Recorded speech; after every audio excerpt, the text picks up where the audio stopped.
지난주 우리는 죽음의 권세를 이기시고 부활하신 예수 그리스도를 경배하며 찬양하며 부활주일로 나아갔습니다. 예수님이 오시기 전에는 토요일을 안식일로 거룩하게 지켰습니다. 하지만 예수님은 안식일의 주인이 되시고 완전한 안식을 성취하십니다. 그래서 교회는 예수님이 부활하신 안식 후에 첫날을 Lord's Day, 주의 날이라 선포하며 예배로 나아갑니다. 2000년 전에 부활의 주님을 찬양하며 경배했던 그 예배의 전통이 지금 여기까지 이어진 것입니다. 오늘 예배를 통해 오늘도 부활하신 그 예수 그리스도, 그분의 능력과 생명이 충만한 그분의 소망으로 나간 우리 모두가 되기를 주님의 이름으로 축원합니다. 지난주에는 요한복음 4장 말씀을 통해 사마리아 여인과 예수님의 만남을 우리가 살펴보았습니다. 사마리아 여자는 목마름을 채우기 위해 세상의 우물을 날마다 찾아갑니다. 하지만 어떤 우물도 그 여자의 마음을 채워줄 수 없었습니다. 그때 예수님께서 사마리아 여자의 삶 가운데 찾아와 주십니다. 그리고 영원히 목마르지 않는 생수를 약속하십니다. 사마리아 여자는 예수님을 통해 참된 예배를 깨닫고 풍성한 삶을 누리게 됩니다. 예수님은 영혼의 목마름을 채워주시는 분이십니다. 이제 오늘은 요한복음의 저자인 사도 요한이 교회들에게 보낸 첫 번째 편지를 살펴보려고 합니다. 요한은 요한일서의 서두에서 이렇게 고백합니다. 요한일서 1장 1절 말씀입니다. 태초에 있는 생명의 말씀에 관하여는 우리가 들은 바요, 눈으로 본 바요, 자세히 보고 우리의 손으로 만진 바라. 여기 1절의 태초의 말씀은 예수 그리스도를 의미합니다. 요한은 요한복음의 서두에도 태초의 말씀이 계셨다라고 우리에게 전합니다.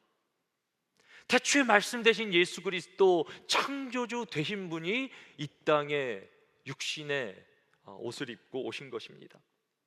그리고 요한은 태초의 말씀 되시는 예수 그리스도와 함께 삶을 나눴습니다.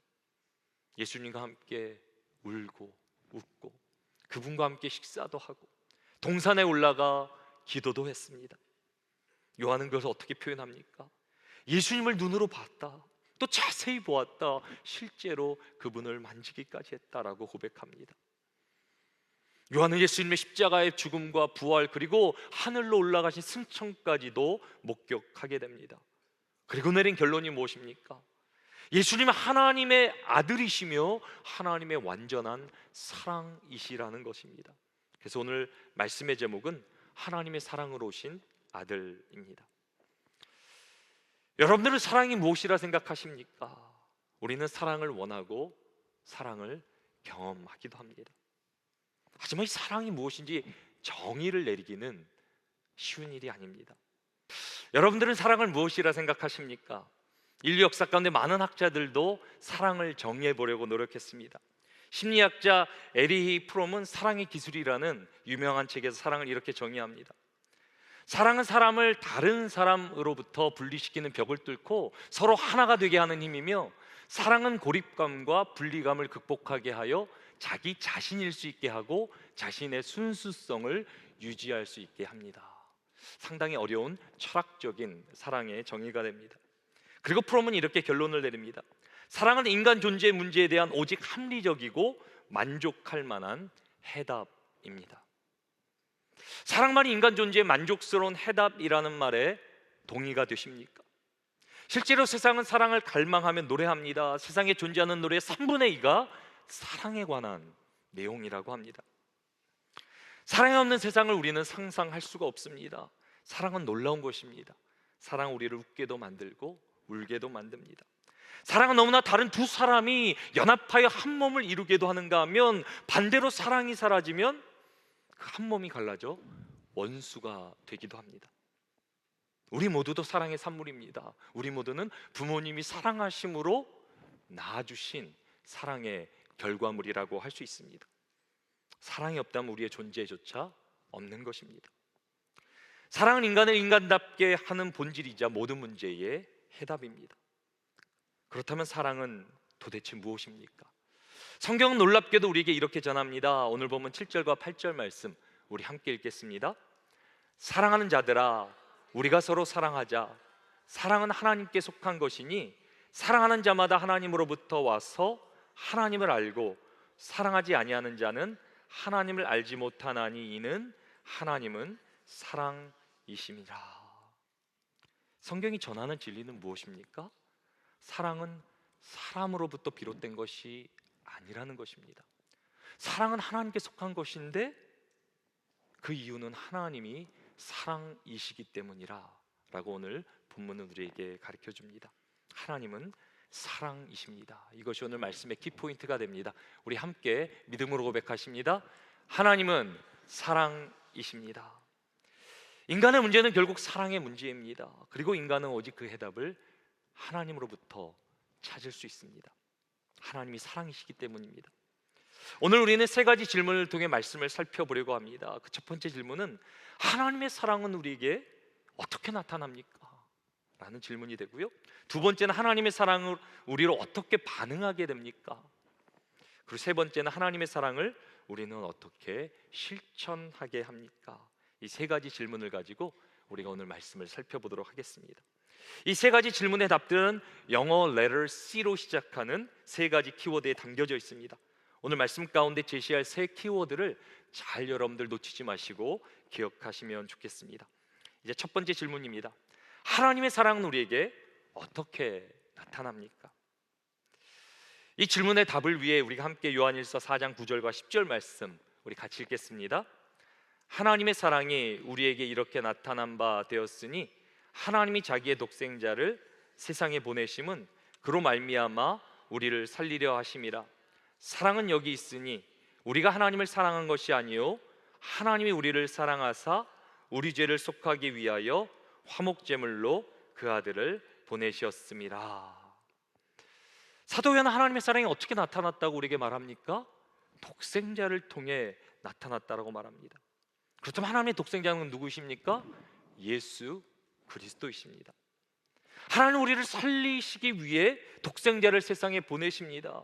여기서 살리려 하셨다라는 것은 우리가 이미 죽었다라는 사실을 전제합니다. 우리는 죄로 인해 하나님과 완전히 단절되어 영적으로 죽었습니다. 하나님을 찾지도 사랑하지도 않았습니다. 하지만 아직 죄인 되었을 때 하나님이 우리를 사랑하십니다. 그리고 우리를 위해 자기의 독생자를 십자가에 죽이심으로 그 사랑을 나타내십니다. 오늘 본문의 첫 번째 키워드는 cross, 십자가입니다. 하나님의 사랑은 예수님의 십자가를 통해 나타납니다. 우리 함께 믿음으로 고백하십니다. 하나님의 사랑은 예수님의 십자가를 통해 나타납니다. 구약의 제사는 제물이 될 짐승으로 죄를 담당하게 합니다. 제사를 바치는 사람은 반드시 그 제물에 안수해야 했고 자신의 죄를 전가해야 했습니다. 죄를 전가받은 제물이 죄인을 위해 대신 죽음으로 속죄, 죄가 속하여지는 것입니다. 이 구약의 제사는 장차 오실 완전한 제물 되실 예수 그리스도의 십자가, 그분의 구속의 사역을 예표합니다. 하나님 우리를 살리기 위해 독생자를 제물로 삼으십니다. 그리고 독생자에게 우리의 모든 과거의 죄, 현재의 죄, 미래의 죄, 모든 죄를 담당하게 하십니다. 완전한 희생 제물이 되신 예수님은 십자가에서 단번에 우리의 죄를 속하여 주십니다. 이제 우리가 십자가의 대속을 믿을 때 죄의 사함을 받고 의롭다함을 얻게 됩니다. 이것을 Divine Exchange, 신적 교환이라 그럽니다. 십자가상에서 우리의 모든 죄와 예수 그리스도의 모든 의가 이렇게 바뀌게 교환된 것입니다. 제가 교회를 섬기면서 너무 감사한 것이 있는데요, 우리 성도들의 사랑입니다. 성도들이 저와 우리 목회자들을 참 사랑해 주시고 섬겨 주심에 감사드립니다. 제가 사랑해 주시는 김에 제가 부탁 하나 여러분들에게 드리려고 합니다. 혹시 여러분들의 사랑하는 자녀의 팔 한쪽만 저에게 주시면 안 되겠습니까? 뭐 두 쪽도 아니고요, 한쪽만 주시면 됩니다. 한쪽. 만약에 그게 좀 힘드시다면 손가락 10개 중 딱 하나만 저에게 사랑의 표시로 주시면 안 되겠습니까? 만약에 제가 이렇게 물어본다면 말도 안 되는 소리일 겁니다. 목사가 갑자기 정신이 나갔나 시험에 드는 분들도 나오게 될 것입니다. 그런데 하나님은 자신의 가장 귀한 독생자의 생명을 우리를 위해 아낌없이 주셨다라고 말씀하십니다. 저는 이 사실이 믿어지기는 하는데, 아무리 이제 한계로 이 사랑을 묵상해 보려 해도, 헤아려 보려 해도 그 사랑이 얼마나 깊은지 제 인간의 한계로는 도저히 다 깨달아지지가 않는 거예요. 어떻게 창조주가 천하고 천한 피조물을 살리기 위해 자신의 독생자를 죽일 수 있단 말입니까? 그것도 우리는 죽어 마땅한 죄인 아닙니까?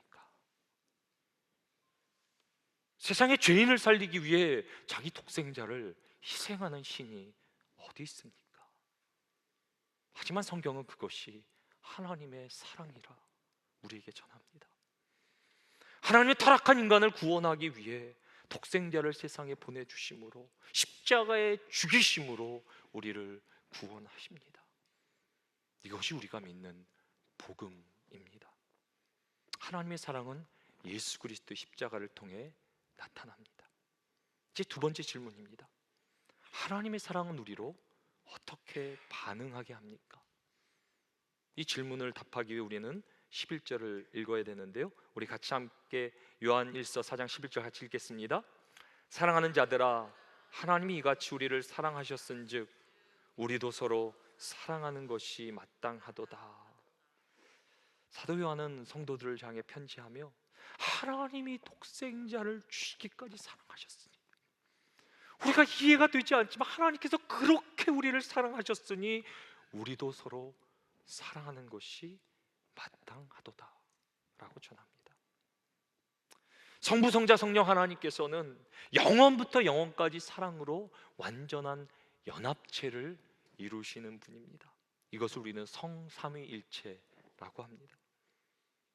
그리고 성삼위일체 하나님은 그분의 형상대로 인간을 지으셨다라고 말합니다.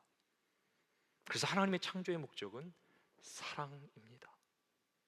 하나님을 사랑하고 서로를 사랑하며 하나님의 형상처럼 나아가는 것, 성삼일체로 영원히 거하시는 그분처럼 우리도 하나 되어 나가는 것, 그것이 하나님이 우리를 지으신 목적입니다. 성삼일체 하나님께서 하나 되신 것 같이 이제는 그리스도 안에서 우리를 한 몸 되게 하시며 한 몸을 이루게 하십니다. 이것이 교회입니다. 오늘 우리가 기억해야 될 두 번째 키워드는 church, 교회입니다. 하나님의 사랑은 예수님의 교회를 세우게 합니다. 우리 같이 한번 믿음으로 고백하십니다. 하나님의 사랑은 예수님의 몸을 세우게 합니다. 이제 성경은 교회를 예수님의 몸이라고 말합니다. 우리는 교회를 통해 예수님과 더 깊은 연합을 경험할 수 있습니다. 더 나아가 우리는 교회를 통해 세상에 예수님을 보여줄 수 있습니다. 교회를 예수님의 몸으로 믿는다면, 우리가 정말 믿는다면 가장 중요한 것은 하나됨을 지키는 것일 것입니다. 반대로 교회가 예수님의 몸이라면 우리가 할 수 있는 가장 큰 잘못이 무엇이겠습니까? 우리를 위해 십자가에서 찢기신 그 몸을 우리가 다시 찢는 것입니다. 그리고 실제로 그런 일들이 많은 교회, 특별히 이민교회에서 일어나고 있습니다. 예수님의 몸이 교회가 찢어지고 갈라지는 가운데 성도들이 상처받고 젊은 세대들이 교회를 떠난 것, 우리가 얼마나 많이 보았습니까? 예수님은 어떻게 하셨습니까? 예수님은 우리를 살리기 위해 묵묵히 십자가의 길을 걸어가십니다. 만약에 예수님이 할 말 다 하시고 우리를 정죄하셨더라면 절대 우리의 구원은 이루어지지 않았을 것입니다. 교회는 우리의 뜻을 펼치는 곳이 아닙니다. 우리의 꿈을 이루는 곳이 아닙니다. 교회는 우리가 그리스도와 함께 죽고 오직 예수 그리스도의 생명으로 사는 곳이 바로 교회입니다. 그래서 교회가 걸어가야 할 오직 한 길은 예수님이 보여주신 십자가의 길입니다. 그런 의미에서 충현선교교회는 정말 특별한 교회입니다. 올해로 설립 40주년을 맞게 됩니다. 40주년이라는 긴 세월이 흐르는 가운데 1대 정상우 목사님과 2대 민종희 목사님이 맡겨진 사명을 온전히 감당하시고 원로가 되셨습니다. 그리고 제가 3대 목사로 부임했습니다. 제가 처음 취임할 때 우리 성도들이 저한테 뭐라고 말씀해 주신 줄 압니까? 목사님, 이제 앞으로 20년만 더 하면 됩니다. 저한테 그렇게 말씀해 주셨어요. 저는 그 말이 충격이었어요. 이민교회도 이럴 수 있구나. 항상 싸우고 나눠지고 상처 주고 상처받는 것이 저는 이민교회라고 생각했는데, 하나됨을 생명같이 지키는 교회가 남가주에 있구나. 저는 우리 교회가 너무 감사하고, 우리 성도들이 너무 감사하고, 또 여기까지 인도하신 우리 하나님이 너무 감사한 거예요. 사랑하는 여러분, 세상에서 가장 힘든 것이 무엇입니까? 하나 되는 것이 가장 힘든 거예요. 세상은 하나 될 수 있는 능력이 없어요. 어떻게 이기적인 인간이, 나 같은 죄인이 하나됨을 이룰 수 있겠습니까? 오직 십자가를 통해 하나님께서 보여주신 사랑을 깨닫고 그 십자가의 길을 걸을 때 우리는 비로소 하나가 될 수 있습니다. 사랑하는 여러분, 우리가 여기까지 하나로 올 수 있었던 이유가 무엇입니까? 전적인 하나님의 은혜이죠. 전적인 하나님의 은혜. 그리고 더 나아가 우리의 신앙의 선배들이 하나님의 사랑을 깊이 깨닫고 예수님의 몸된 교회를 나보다 더 생명처럼, 내 생명 더 귀하게 여기고 여기까지 왔기 때문에 우리 충현성교계는 여기까지 올 수 있었는 줄 믿으시기 바랍니다. 누군가가 희생으로, 섬김으로, 용서로, 주님과 같은 침묵으로 십자가의 길을 걸어왔기 때문에 우리가 여기 있는 것입니다. 하나님의 사랑은 예수님의 교회를 세우게 합니다. 이제 마지막 세 번째 질문이 됩니다. 하나님의 사랑을 보여주셨는데 이제 우리는 어떻게 그 사랑을 실천해야 합니까? 이제 성경의 사랑장이라고 불리는 구절을 우리가 살펴보려고 합니다. 고린도전서 13장입니다. 고린도전서 13장 4절에 7절까지는 사랑에 관해 이렇게 우리에게 전합니다. 우리 같이 함께 읽겠습니다. 사랑은 오래 참고, 사랑은 온유하며 시기하지 아니하며, 사랑은 자랑하지 아니하며 교만하지 아니하며 무례히 행하지 아니하며 자기의 유익을 구하지 아니하며 성내지 아니하며 악한 것을 생각하지 아니하며 불의를 기뻐하지 아니하며 진리와 함께 기뻐하고 모든 것을 참으며 모든 것을 믿으며 모든 것을 바라며 모든 것을 견디느니라. 아멘. 너무나 귀한 말씀이죠. 여러분들 이 말씀을 읽으면서 무엇을 느끼십니까? 이 말씀에 비춰볼 때 우리의 사랑은 어떻다고 생각하십니까? 오래 참고 계십니까? 아무리 힘들어도 어려워도 오래 참는 것이 사랑이라 말합니다. 매사에 온유하십니까? 불편한 상황을 맞아도 내가 끝까지 그 마음의 평정을 잃어버리지 않는 온유함이 여러분들 가운데 있으십니까? 이 고린도전서 13장에서 나에게 가장 필요한 사랑의 모습은 무엇이라고 느껴지십니까? 근데 여기 나오는 고린도전서 13장의 사랑의 모습을 내 힘과 의지로 행해보려고, 실천해 보려고는 안 되는 것입니다. 우리 안에는 고린도전서 13장을 살아낼 수 있는 선한 능력이 없습니다. 고린도전서 13장이 우리에게 보여주는 것은 완전한 사랑, 예수 그리스도의 성품입니다. 그래서 고린도전서 13장의 사랑이라는 단어와 예수님이라는 단어와 바꿔도 전혀 이 구절이 어색하지 않습니다. 여기서 우리가 기억해야 하는 세 번째 키워드가 있습니다. 바로 character, 성품입니다. 누구의 성품입니까? 예수님의 성품입니다. 하나님의 사랑은 예수님의 성품을 담게 합니다. 우리 같이 한번 믿음으로 우리 세 번째 포인트 함께 고백하십니다. 하나님의 사랑은 예수님의 성품을 담게 합니다. 하나님의 사랑을 실천하는 비결이 무엇입니까? 이 사랑은 우리의 힘과 의지로 하는 것이 아닙니다. 할 수도 없습니다. 우리 안에는 그런 능력이 없습니다. 하지만 우리가 완전하신 사랑 되신 예수 그리스도로 충만해질 때 그분의 성품이, 그분의 가장 아름다운 모습이 우리를 통해 드러나게 되는 것입니다. 우리가 해야 되는 것은 무엇입니까? 우리 자아를 십자가에 못 박고 우리의 못난 성격과 성품과 우리의 모든 것을, 우리의 삶을 주께 맡길 때, 그리고 주님으로 내 삶을 다스려 달라고 주인으로 모실 때 주님이 내 삶을 이끌어 주시고 다스려 주시는 것입니다. 주께 우리가 완전히 내 삶을 맡길 때 비로소 예수님의 그 성품이, 그분의 향기가 우리를 통해 세상 가운데 드러나게 되는 것입니다. 그래서 우리의 삶의 오직 목표는 누구여야 합니까? 예수 그리스도여야 합니다. 예수 그리스도만이 모든 문제의 해답이자 인류의 소망 되십니다.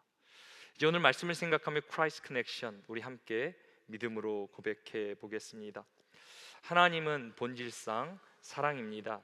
하나님의 가장 위대한 사랑의 표현은 그리스도 예수 안에서 자신을 우리에게 내어 주신 것입니다. 예수님은 육신을 입고 고난을 받아 죽으시고 그를 믿는 모든 사람의 죄를 용서하기 위해 다시 살아나셨습니다. 예수님의 사역은 하나님의 영광과 백성들을 향한 그분의 사랑을 확신하게 합니다. 아멘. 아멘. 이번 주에 우리가 적용할 수 있는 두 가지 우리가 한번 생각해 보도록 하겠습니다. 이번 한 주 우리도 그리스도의 몸된 교회를 아름답게 세워야 합니다. 교회는 그리스도의 몸입니다. 나를 위해 십자가에서 찢기시고 고난당하신 예수 그리스도의 몸이 교회라라고 성경은 말합니다. 그래서 교회는 우리의 생명보다 더 귀한 것입니다. 우리의 전부를 드려도 아깝지 않은 것이 교회입니다. 우리 신앙의 선배들이 그랬던 것처럼 이제 우리도 교회를 사랑하며 주님의 몸된 교회를 세우며 십자가의 길을 걸어야 합니다. 때로 희생으로, 섬김으로, 용서로, 때로는 주님과 같은 침묵으로 주님의 몸을 섬겨야 합니다. 그렇지 않는다면 주님의 몸은 또 우리를 통해 찢어지게 될 것입니다. 세상이 주님의 몸을 보는 것이 아니라 우리의 더러운 모습들을 세상은 보게 될 것입니다. 저는 충현성교교회가 정말 그 예수 그리스도 십자가를 걸어가고 우리의 믿음의 선배들이 보여준 것처럼 주님의 교회를 최고의 나의 가치로 삼아 사랑함으로 이 땅에 오직 예수 그리스도만 보여주는 우리 충현성교회 성도들 되기를 주님의 이름으로 축원합니다. 우리가 더 나아가 이번 한 주 그리스도를 삶의 오직 목표로 삼고 살아야 됩니다. 여러분들은 무엇을 목표로 가지고 계십니까? 비즈니스가 잘 되면 행복할 것 같습니까? 우리의 자녀가 잘 되면 그것이 해답일 것 같습니까? 오늘 우리가 배운 대로 인류의 모든 문제의 해답은 예수 그리스도이십니다. 그 예수 그리스도로 충만해지고 그분의 사랑이 우리 가운데 임하게 되면 그것으로 우리의 삶의 모든 문제는 해결되게 됩니다. 그래서 우리 삶의 모든 목표는 예수 그리스도 한 분이셔야 합니다. 그분을 모시고 예배하며 그분을 닮아가는 것이 우리의 삶의 가장 큰 가치가 되어야 합니다. 그러기 위해서는 예수 그리스도가 우리 삶의 모든 문제의 해답이라는 믿음으로 우리는 날마다 살아야 합니다. 한국 기독교 역사 가운데 많은 귀한 선배 신앙인들이 계십니다. 그 중에 김중건 목사님이라는 분이 계십니다. 김중건 목사님 모든 문제의 해답이 예수 그리스도이심을 믿고 선포하신 것으로 잘 알려져 있습니다. 그 살아생전 백문일답이라는 것을 외치셨습니다.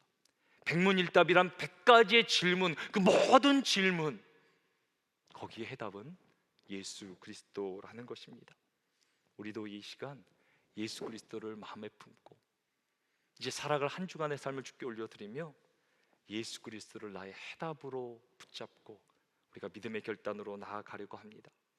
방법은 쉽습니다. 스크린을 보시고요, 제가 여러분들 질문을 외치면 여러분들이 질문의 답을 해주시면 됩니다. 고민하지 마시고요, 막 질문의 답이 무엇일까 생각하지 마시고요, 질문의 오직 해답은 무엇입니까?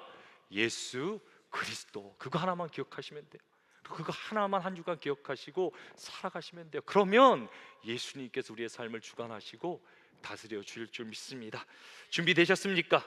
제가 한번 읽어드립니다. 우리 한번 힘차게 백문일답. 우리가 100개를 다 하고 싶지만 10개만 오늘 이렇게 하겠습니다. 우리의 삶의 주인이 누구십니까? 빨리빨리 넘겨주시죠. 우리의 삶의 이유가 누구입니까? 무엇입니까? 우리의 삶의 목표는 무엇입니까? 우리가 어떻게 죄사함을 받을 수 있습니까? 우리가 어떻게 영원한 생명을 얻을 수 있습니까? 우리가 절망해서 어떻게 절망의 소망이 생길 수 있습니까? 행복한 가정이 되는 비결이 어디 있습니까? 역사의 주관자는 누구십니까? 전 인류에게 전해야 할 복음은 무엇입니까? 우리의 예배받게 합당하신 오직 한 분은 누구십니까? 그렇게 믿으십니까? 우리의 오직 소망, 인류의 오직 해답은 예수 그리스도 한 분이십니다. 이번 한 주 우리가 예수 그리스도를 붙잡고 그분을 섬기며 그분이 주시는 생명을 누림으로 세상이 우리를 통해, 교회를 통해 예수 그리스도를 바라보고 이 세상이 더 이상 절망이, 고통이 아니라 예수 그리스도의 사랑으로 충만한 예수 그리스도의 계절이, 그분의 나라가 오게 되기를 주님의 이름으로 축원합니다.